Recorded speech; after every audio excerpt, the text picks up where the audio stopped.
अरे इतना तो विचार किया होता, अगर उसको ये बात समझ में आ गई, जिसको ये बात समझ में आ जाएगी कि ये भगवान और इसी से मोक्ष होगा, वो ढोलक पीटेगा क्या? वो अपना आत्म कल्याण करवाने के लिए दौड़ेगा।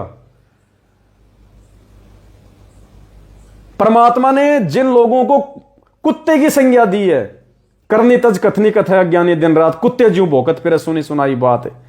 परमात्मा ने जिन नकली कथावाचकों को कुत्ते की संज्ञा दी है, तुम उन कुत्तों के वीडियो आगे शेयर कर रहे हो। तुम्हारा बाप तुमसे प्रसन्न होगा? क्या होगा? फिर कहते हैं पवन दास को निमित्त नहीं बनाया, इन कथावाचकों को निमित्त बना दिया। तुम भी बन जाओ निमित्त, अच्छा है, मेरा भी पीछा छूटे तुम जैसे लोगों से। इसी को कहते हैं मूर्खता। और इसीलिए परमात्मा ने दास को मूर्ख जो है, दास को यह निमित्त बनाया है कि तुम जैसे मूर्खों की वो भ्रमणा, तुम जैसे मूर्खों का ज्ञान समय समय पे साफ किया जाए।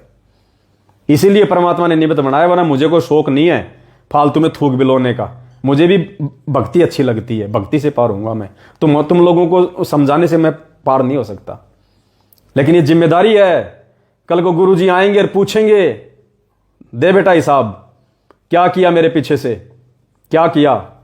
जब तेरे भाई बहनों को गधा बनाया जा रहा था, मूर्ख बनाया जा रहा था, और तुझे सच्चाई का पता था, तू क्या कर रहा था बैठा बैठा?